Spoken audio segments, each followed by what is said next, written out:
के इस वीडियो में हम लोग ड्रीम चिल्ड्रन और रेवरी जो ऑटोबायोग्राफिकल एस्से है उसको डिस्कस करेंगे। ये जो एस्से है वो चार्ल्स लैम्ब के द्वारा लिखा गया काफ़ी फेमस और मास्टरपीस एस्से है। तो इस वीडियो में हम लोग ये जो एस्से है उसमें जो है चार्ल्स लैम्ब ने जिन जिन का जो है कैरेक्टराइजेशन किया है, जिन जिन जो है वो कैरेक्टर का यूज़ किया है इस एस्से में, उनके कैरेक्टरिस्टिक को हम लोग उनके कैरेक्टर को डिस्कस करेंगे कि वो किस टाइप के कैरेक्टर हैं।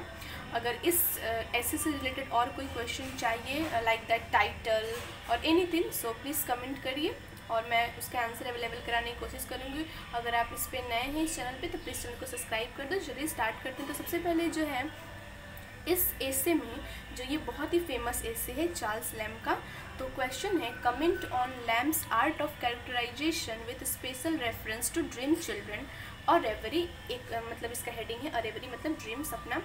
तो यहाँ पे जो है चार्ल्स लैम्ब ने किस तरह से जो है वो कैरेक्टर का यूज़ किया है, कितनी क्वालिटी के साथ उसको ड्रीम चिल्ड्रन में जो दिखाना है कि इसी का रेफरेंस लेकर के कि इस एस्से में उन्होंने किस तरह के कैरेक्टर का यूज़ किया है। तो सबसे पहले मैं आपको बता दूं कि ये ड्रीम चिल्ड्रन है वो एक एस्से है चार्ल्स लैम्ब का। एक्चुअली में इन्होंने इस एस्से में खुद का जो लाइफ का एक्सपीरियंस रहा है, खुद का जो रियल स्टोरी रहेगी इनके लाइफ की, उन्होंने अपने ड्रीम चिल्ड्रन को बताया है। क्योंकि रियलिटी में इनकी शादी नहीं हुई थी, इनके कोई बच्चे भी नहीं थे, तो ये ड्रीम करते हैं कि इनका कोई चिल्ड्रन है और उन्हीं चिल्ड्रन को ये अपने लाइफ का रियल स्टोरी को बताते हैं। तो एक तरह से ये जो एस्से है ड्रीम चिल्ड्रन, ये एक ऑटोबायोग्राफिकल एस्से भी इसे कहा जा सकता है। तो ये जो एस्से है ड्रीम चिल्ड्रन वो finest art of Charles lamb, ये बहुत ही जो है चार्ल्स लैम्ब का फाइनेस्ट आर्ट है, वर्क है, मास्टरपीस है। ये जो एस्से है इसको जो है एस्से ऑफ एलिया इससे लिया गया है, उसी का एक पार्ट है। और ये जो एस्से है वो क्या एक्सप्रेस करता है, तो feeling of loss and regret faced by narrator. जो नैरेटर अपने लाइफ में जो चीज़ उनको नहीं मिलता है और नहीं मिलता है तो उनको बहुत ही रिग्रेट फील होता है, पश्चाताप फील होता है, तो उसी को उन्होंने इस एस्से में एक्सप्रेस किया है। और ये जो एस्से है वो किसके ऊपर बेस्ड है, तो based on the description of place के ऊपर, the relationship and the emotion that have been part of the narrator's past life. तो इसमें उन्होंने वही अपने पास्ट लाइफ का जो इमोशंस है, जो उनका पास्ट लाइफ का एक्सपीरियंस है उसको, और जो उनका रिलेशनशिप है इस पास्ट लाइफ के साथ, उसको उन्होंने दिखाया है। और जहाँ पे वो थे उस प्लेस का उन्होंने डिस्क्रिप्शन इस एस्से में किया है। यूजुअली क्या होता है, जो एसेस्ट होते हैं, जो निबंधकार होते हैं, वो लोग कैरेक्टराइजेशन करने में उतना इंटरेस्ट नहीं दिखाते और न ही नोवेलिस्ट लोग उतना इंटरेस्ट दिखाते हैं। बट जो चार्ल्स लैम्ब हैं उनका ये जो एस्से है ड्रीम चिल्ड्रन, इसमें उन्होंने रिचेस्ट कैरेक्टराइजेशन को दिखाया है। और इस एस्से में हम लोग देख सकते हैं कि किस तरह से जो चार्ल्स लैम्ब हैं उन्होंने कैरेक्टर को बहुत ही बारीक से डिस्क्राइब किया है। फॉर एग्जाम्पल हम लोग कैरेक्टर ऑफ ग्रैंड मदर को ले सकते हैं जिनका नाम मैरी फील्ड है। इसके अलावा जो उनके एल्डर ब्रदर रहते हैं जिनका नाम जॉन लैम्ब है, उनको उन्होंने काफ़ी डिटेल्स में डिस्क्राइब किया है इस एस्से में। अपार्ट फ्रॉम दिस उन्होंने जो डे ड्रीमिंग में 2 बच्चों को देखे थे जिनका नाम था जॉन और एलिस, उन लोगों को भी उन्होंने काफ़ी अच्छी तरीके से इस एस्से में दिखाया है। और इवन जो स्पीकर हिमसेल्फ है उन्होंने भी जो है अपना खुद का जो कैरेक्टर है वो बहुत ही बखूबी, बहुत ही वेल और बहुत ही रिचेस्ट कैरेक्टराइजेशन किया है इस एस्से में। तो अब हम लोग नेक्स्ट हर एक का जो है कैरेक्टराइजेशन देखेंगे कि कौन किस तरह का कैरेक्टर इस एस्से में मतलब यूज़ किया गया है और किस तरह का उनका कैरेक्टर है। तो जो सबसे पहला इसमें कैरेक्टर है वो कौन है, तो चार्ल्स लैम्ब की ग्रैंड मदर, मतलब उनकी दादी जी, लेखक की दादी माँ। तो जो चार्ल्स लैम्ब की ग्रैंड मदर है उनका नाम मैरी फील्ड है, जो कि काफ़ी ज़्यादा वर्चुअस वुमेन है और बहुत ही अच्छी है, लॉयल है, ड्यूटीफुल है, और वो धार्मिक जो काम होते हैं उसमें भी बहुत ज़्यादा खुद को क्या करती है, डिवोट करके रखी है। और इसी वजह से क्या होता है, जो उनके ग्रैंड चिल्ड्रन है, जो बच्चे हैं, वो भी उनसे काफ़ी ज़्यादा अट्रैक्टेड हैं, जैसे कि जॉन लैम्ब और चार्ल्स लैम्ब, ये दोनों भाई। तो इस तरह से वो बहुत ही गुड वुमेन है, रिलीजियस लेडी है, जो सभी के द्वारा उसको रिस्पेक्ट दिया जाता है, उसे बिलव्ड दिया जाता है, उसे आदर दिया जाता है। और ये कौन है, जो मैरी फील्ड है, तो ये एक बहुत से ग्रेट जो हाउस है जो कि नॉरफॉल्क में है, उसकी ये हाउस कीपर है, मतलब उसकी ये देखभाल करती है, ये इनका वर्क है। ये जो है इनके पास काफ़ी ज़्यादा ग्रेट स्पिरिट है, क्योंकि ये हमेशा जो है अपने जो फैशनेबल मैंसन है उसकी देखभाल करती हैं और बहुत ही डिग्निफाइड मैनर में वहाँ पे रहती है उस फैशनेबल मैंसन में टिल हर डेथ, अपने मृत्यु के पहले तक। तो जो चार्ल्स लैम है वो बताते हैं कि किस तरह से जो उनकी ग्रैंड मदर है वो उस ग्रेट लोनली हाउस में अकेले सोती है, जहाँ पर 2 बच्चों का मर्डर जो है उनके अंकल के द्वारा किया गया था। इस समय के दौरान जब मर्डर हुआ था तो जो उनकी ग्रैंड मदर है वो अपने मेड के साथ सोती थी क्योंकि उनको डर लगता था, बट बाद में वो अकेले ही सोती थी। अच्छा, जब पोएट जो है ये भी बताते हैं कि जब अपनी ग्रैंड मदर के घर जाते हैं तो उनको काफ़ी ज़्यादा अच्छा लगता है उनके ग्रैंड मदर के हाउस में, और जब हॉलीडेज़ होता है तभी वो अपने ग्रैंड मदर के जो है वो घर में जाते हैं।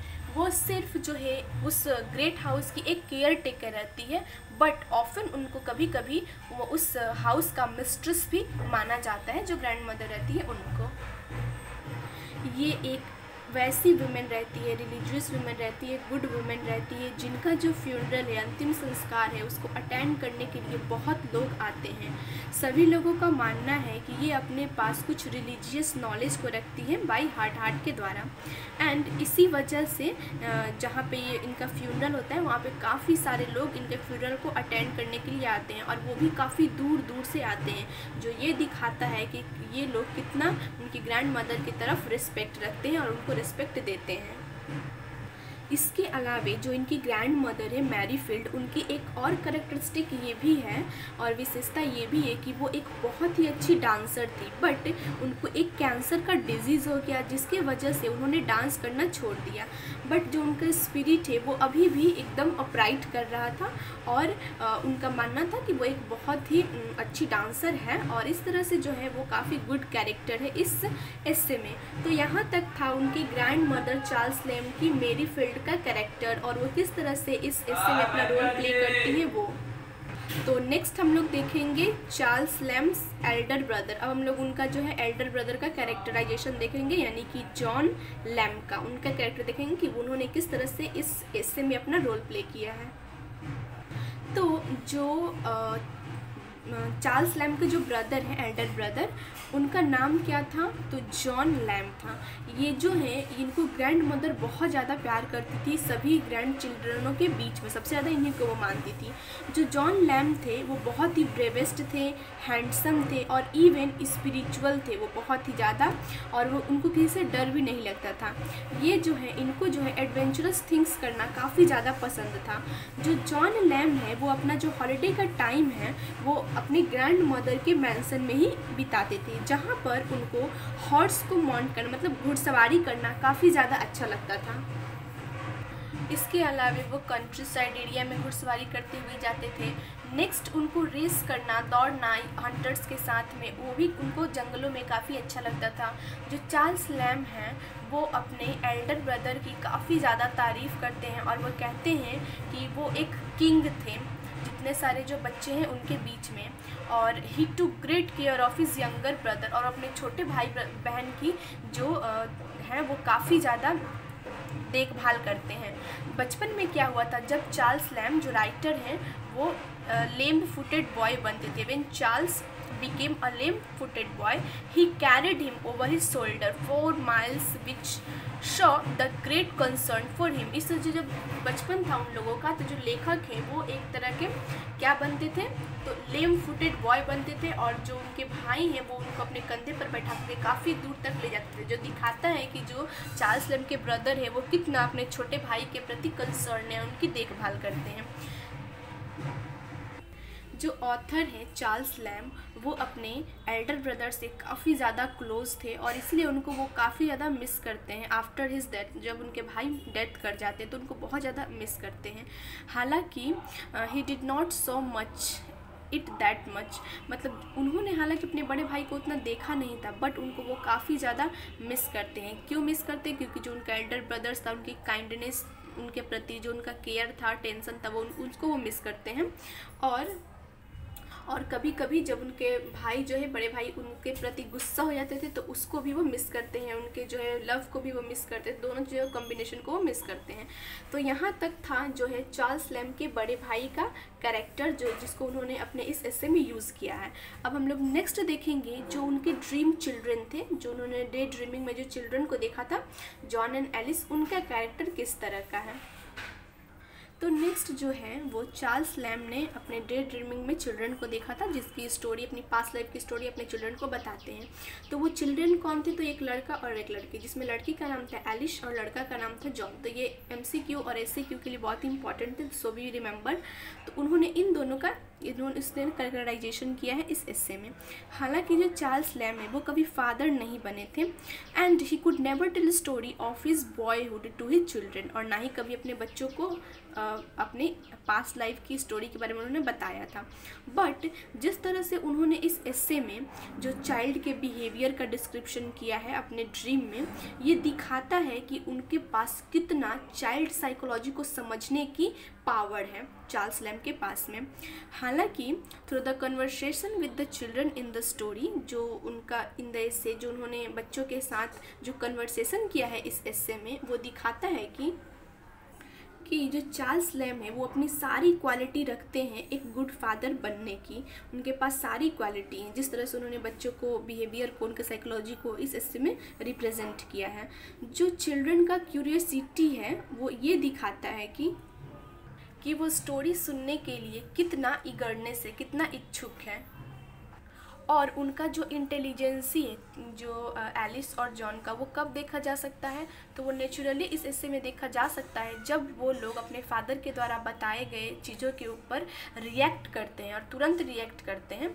जब चार्ल्स लैम्ब ये बताते हैं कि उन्होंने जो ओल्ड ऑर्नामेंट है वो न्यू मैंसन में वो फिट नहीं हो पा रही थी, तो इस बात को सुन करके क्या होता है, जो जॉन है वो स्माइल करता है, और स्माइल करके वो ये दिखाता है कि ये कितना फुलिश एक्ट है। तो इस तरह से हम लोग देख सकते हैं कि ये कितना नेचुरली उन्होंने चाइल्ड साइकोलॉजी को यहाँ पे दिखाया है, और ये दिखाया है कि वो रियलिटी में वो उनके चिल्ड्रन हैं।